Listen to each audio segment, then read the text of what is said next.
This is Skirk's inner world. Think of it as the threshold between the soul and dreams. This isn't your first time here, but what you remember is probably a space covered in darkness. I only managed to illuminate a small portion for you back then. Actually, it's my first time talking to someone like this. I only managed to break free and bring you here because the injury weakened her power. I guess that's why I can speak again, too. Call it fate, if you want. I think that's the word they use in this world for lucky coincidences like this, right? Now, before I take you to her, I gotta ask. You're the first outside visitor to ever come here, so what's your impression of this place? Oh, you noticed. This river represents Skirk's strength. Strength accumulates over time. It is the summation of a person's lived experience. So this river is where all the fragments of Skirk's life should converge into a single stream of memories and emotions, flowing forward as one. But as you can see, this river has been severed numerous times. It's because Skirk doesn't like who she was in the past. When all she sees reflected in the river is a disgraceful shadow of who she was, she cuts through water and rock with the sword of reason, severs her connection with the past, and begins anew.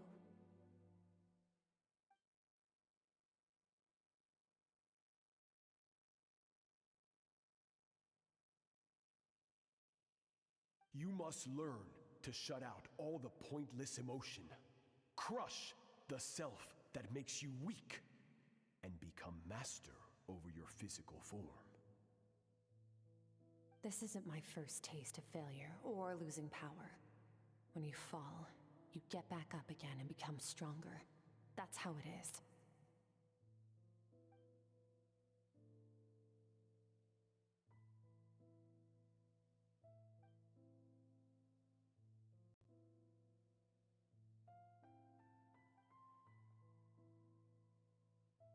The answer to one mystery invites another question, I see. Let's follow the river upstream. There among the cliffs, among the memories etched into her heart, lies the truth of it all. Soon, you'll understand everything.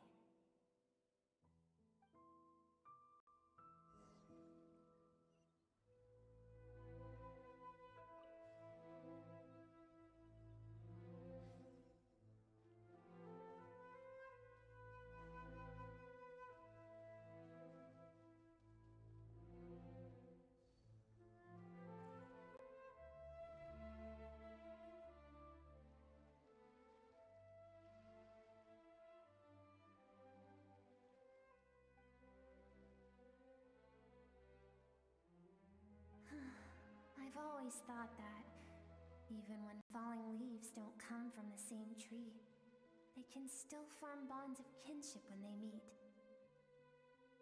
Like meteors, you both made a journey through the stars. Both travelers who have landed on a planet that is not your home.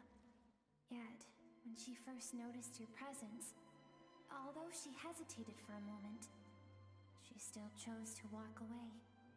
Indifferent as ever.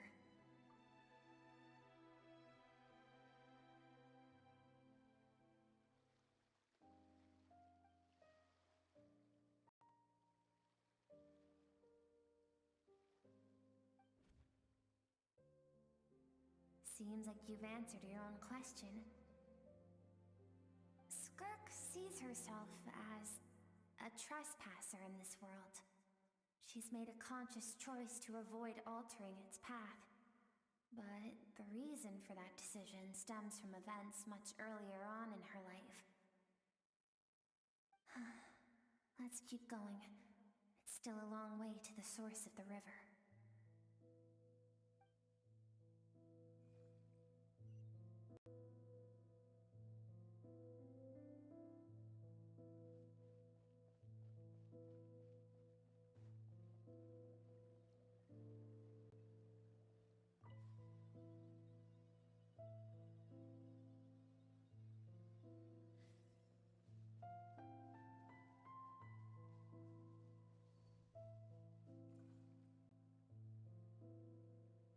now have what it takes to wield immense power. From this day forth, I shall teach you no more. No one can become a worthy warrior through imitation alone. I have given you fangs and claws. Now, you must learn to hunt. You wish me to travel the world beyond on my own, Master? Indeed. Make new friends. Embark on your own journey. And piece together a new future from the shattered remnants of your past. We will still have contact through the abyss. But know this. One day, I will take the life you worked so hard to rebuild and reduce it to ashes. Just like the fire that haunts your mind. Why would you do that? I have told you before, fear is the catalyst for human evolution. You have tasted loss. You have known fear, so deep it can be felt in the bones. But as living beings, we all have an instinct to detach from that which harms us.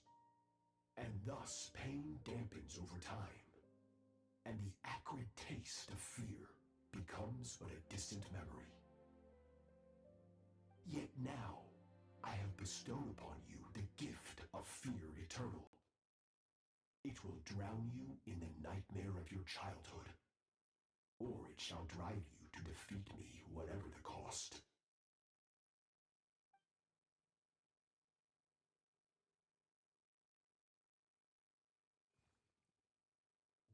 That is what Skirk's master, the foul Sertologi, looked like at one point in time.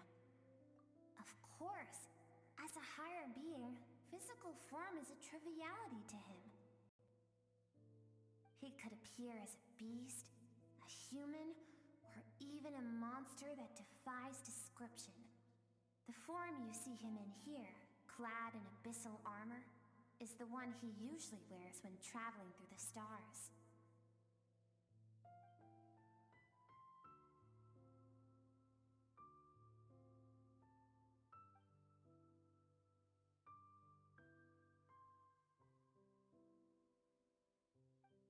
For certain reasons, I need to bridge the power gap between me and my master as quickly as possible.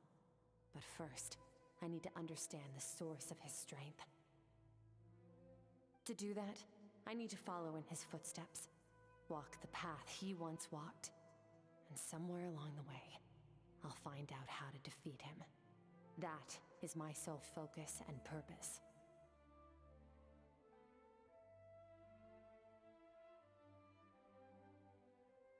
I'll let you in on a little secret. The real Sertologi is terrifying. The scope of his power is impossible to understand until you experience it firsthand. It is absolute, the power to crush all things.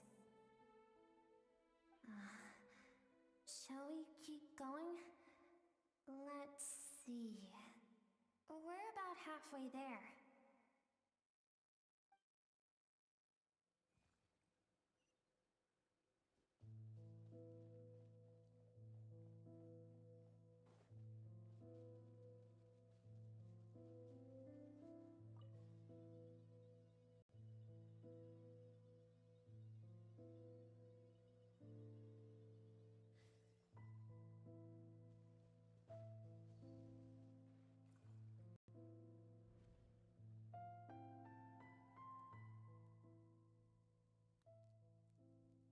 We've made it quite a ways already.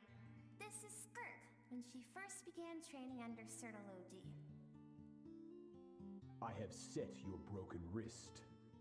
Tomorrow, you're to train twice as hard. No tears this time. Good. Attempting to garner sympathy through tears is a habit of the weak. A pitiful, useless ploy. Can I ask a question, Master? Why did you save me? I keep thinking, maybe it would be better if I had died. I wouldn't be haunted by that fire all the time. I wouldn't have to go on like this. I saved you because I have a plan for you. It has been too long since I fought a battle that demanded my full strength, and I hunger for it. Every so-called genius and prodigy I have faced has crumbled like sand underfoot. Before me, even fate bends the knee. So, I will teach you everything I know, train you by whatever means necessary, in the hope that one day, you might surprise me. But I don't want to draw my sword against you, Master. What you want matters little. Among the boundless sea of stars, the cries of the weak are but faint murmurs that disappear into the void. You of all people know that well. Yes, Master. From that day forward, all she knew was grueling training, emptiness, and fatigue.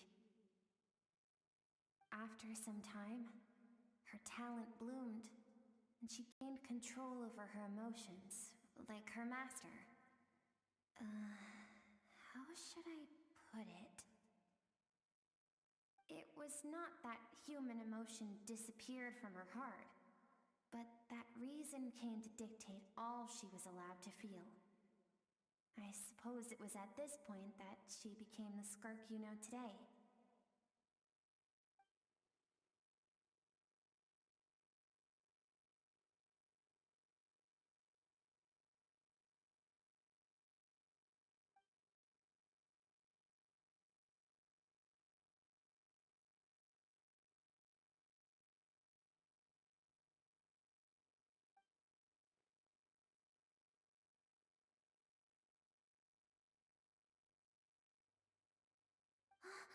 We're nearly there.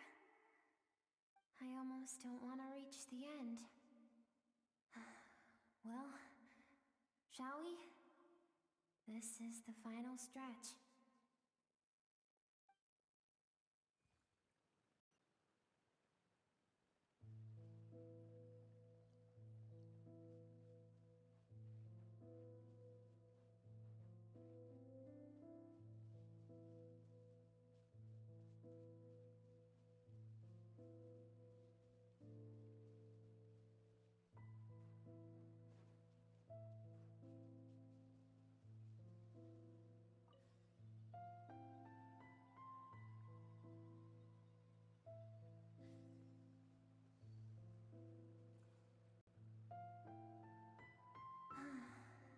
These are Skirk's happiest memories. What a simple and carefree time it was. Wisps of clouds dotted the sky. The sun bathed everything in golden light. And when song filled the air, not even the shyest of flowers could resist swaying along. This is Skirk's homeland. She was so curious about everything as a child, always skipping school to go exploring instead. There was so much to discover. The treasures at the bottom of the sea, the secrets beyond the stars, and that merchant ship packed with adults wearing those strange clothes. Yes, the ship. That was the beginning of the end. It was a spaceship. When it arrived, the people that disembarked wore smiles on their faces and spoke of friendship. They claimed to be merchants from a neighboring planet, looking to establish trade. Skirk's parents, her relatives, her neighbors, everyone welcomed the newcomers with open arms and allowed them to explore the planet. To them, the visitors were guests and should be treated with hospitality. No one had any idea of what was to come Several months later, an army of unknown origin arrived without warning and carried out a ruthless campaign to destroy everything and everyone on the planet. Skirk had skipped school that day, like so many times before, so she was not caught in the immediate wave of destruction. But when she came home that day, only fire and ruin awaited her. Countless people cried out to her for help. People she knew and loved. Friends and relatives. The little girl who lived next door. The shop owner with the bad leg. The bad-tempered teacher she had made fun of just that morning. Their lives were discarded like worthless trash as the fire consumed one life after another. Skirk was helpless. All she could do was run. And so she did. She kept running until an unexpected figure crossed her path. If Sertology hadn't been there in that moment, the fire would... Because she and her people were seen as a threat. As the initial merchant ship explored the planet, they discovered that it hadn't always had the condition to support life. Yet there was evidence of human activity, even during the periods of extreme heat or cold in the past. Further research revealed that, over time, the people of this planet had evolved the ability to adapt to any type of environment or energy source. For that reason, the outsiders viewed them, senseless, isn't it? Deemed a threat because of a gift they didn't even know they had. Perhaps it was their own innocence and kindness that doomed them. But in the end, that was lost to the blaze as well. If those with power get to decide good and evil, then all you can trust in is the sword in your hand. And so, before death could claim her, she ran. She ran and never stopped. No one wants to relive their most painful moments. Well, that brings us to the end of the story. This is as far as we can go. Skirk is waiting over there. For both of us. Let's go to her. It's time to fulfill my purpose.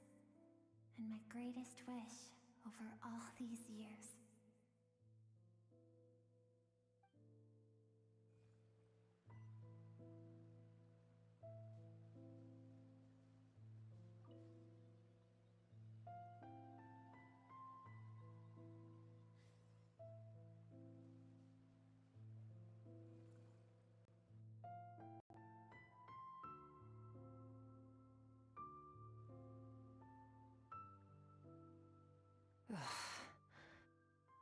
So all this, just so you could bring her here?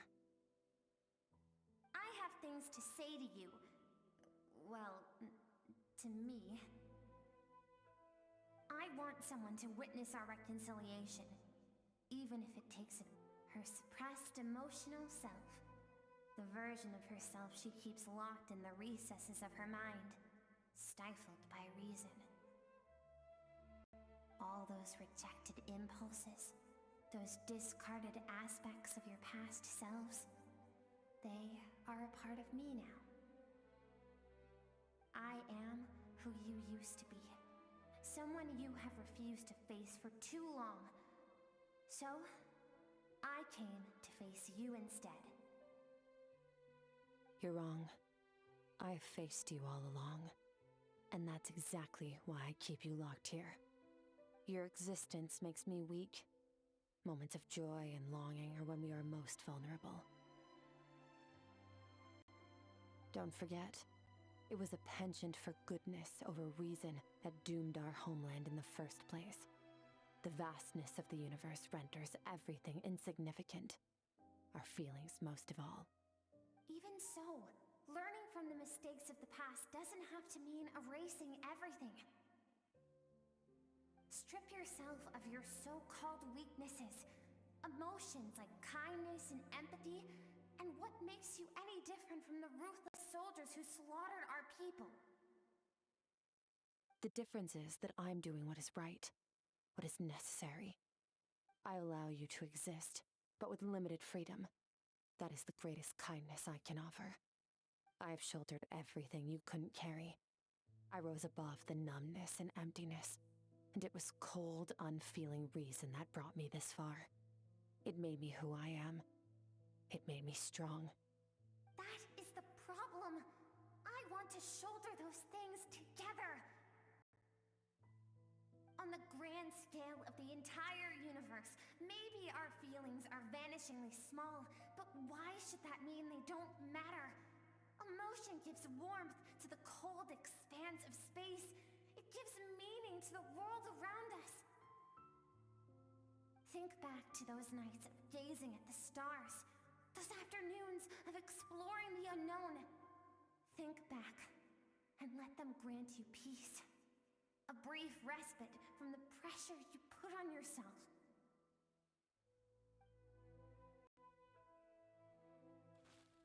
That isn't what we need. It's exactly what we need. Aren't you curious about why recovering your strength has taken longer than normal this time? Finally, you get to the important part. That is the only answer I came here to find. Then look around. Look at your inner world. You cast aside your dreams and curiosity, and in doing so, you lost your original motivation. You severed all connection to who you used to be, so you can no longer draw strength from your past. Now, the only things driving you forward are fear and survivor's guilt. But these cannot take you far enough. And so, this river, the source of your strength, grows more polluted by the day. And you think that means I should seek help from a weak little thing like you?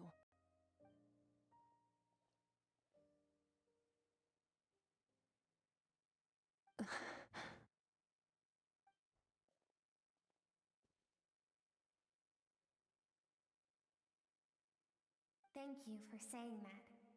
I knew bringing you here would be the right choice. To be honest, I'm not here to argue with you. This isn't about who's right or wrong. And in fact, I agree that in order to make it through the wake of that tragedy, we had to distance ourselves from the pain through reason over emotion. But what is right at one point in time isn't always right forever. I know you will never forget that fire. I know the fact that you were the sole survivor fills you with guilt. And I know that among the voices that haunt you, mine is there too. Because deep down, you know that you didn't turn out to be the person you wanted to be. All those unfulfilled hopes are like knives to the heart. And I don't want you to hurt anymore. So even if you can't accept me, I hope, at least, that you can let go. I keep thinking, maybe it would be better if I had died. I wouldn't be haunted by that fire all the time. I wouldn't have to go on like this.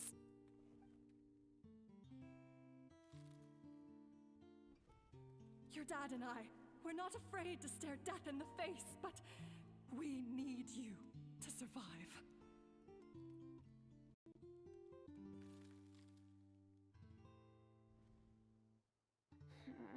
I'm sick of being a kid. There's so many amazing things out there, and I'm ready to see them all.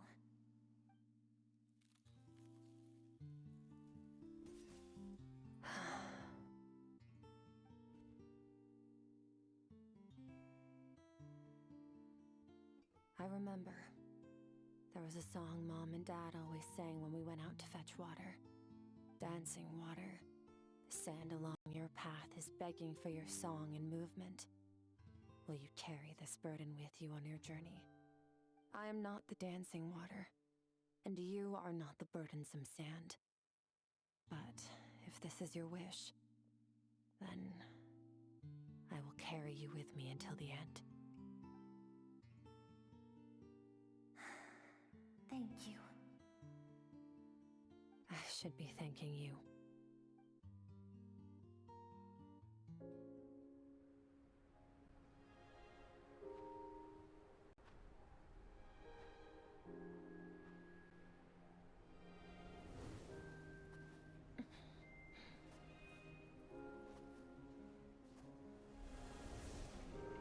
Run, Skirk, run! Remember, leave no one alive! Heed my words, Skirk. Let fear take root in your soul. Did you survive? Why was it only you? Skirk, did you become a positive light in this world?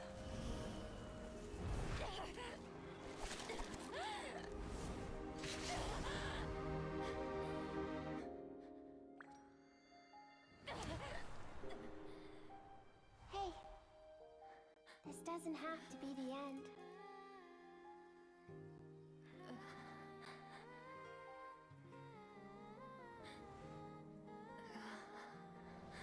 Life is a gift.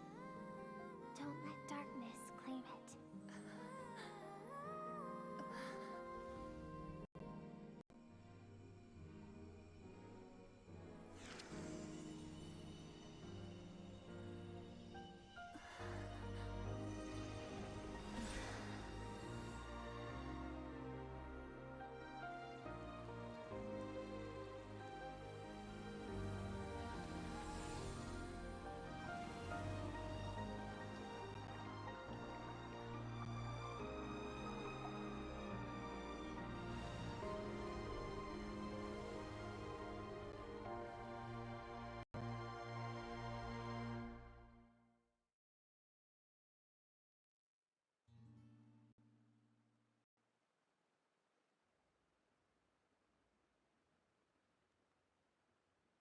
So, you saw my memories then.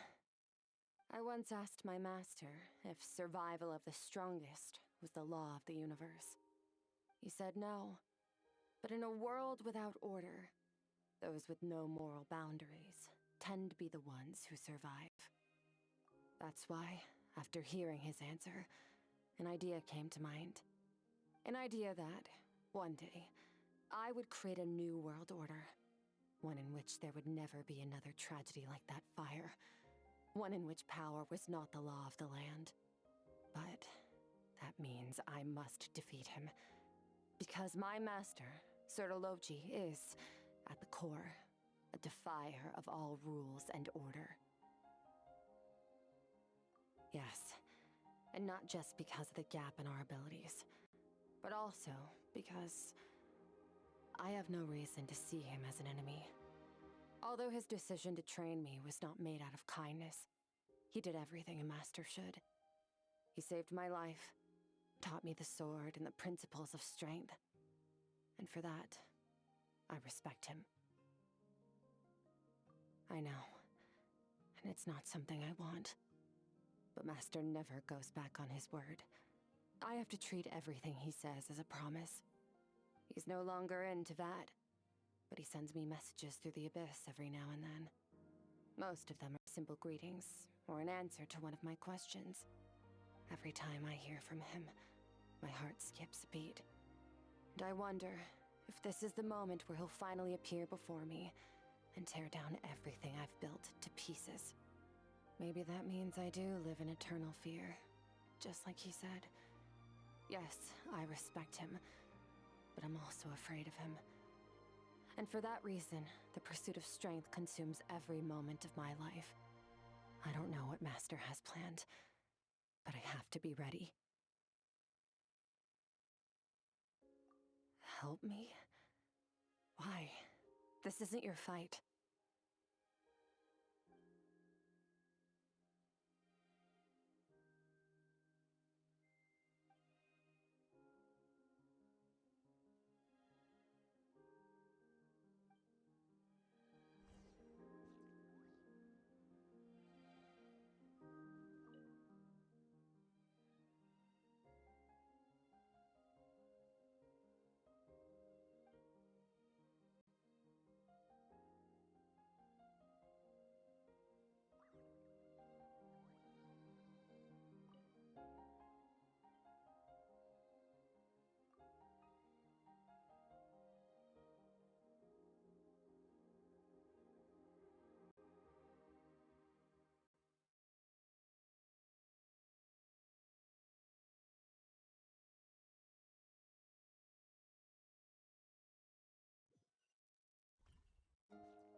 Honestly, Paimon was gone for like 2 seconds and then she comes back and finds you both unconscious?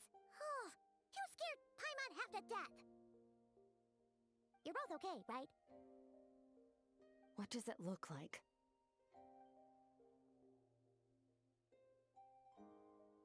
Only water from the source can cleanse the rot and filth that flows from the past into the future. I taught you to incorporate the experiences from your journey into how you fight. I suppose what happened today will become an inseparable part of who I am. Okay, so Paimon feels like she's missing some important context. But whatever. Paimon brought back tons of delicious snacks. Let's dig in.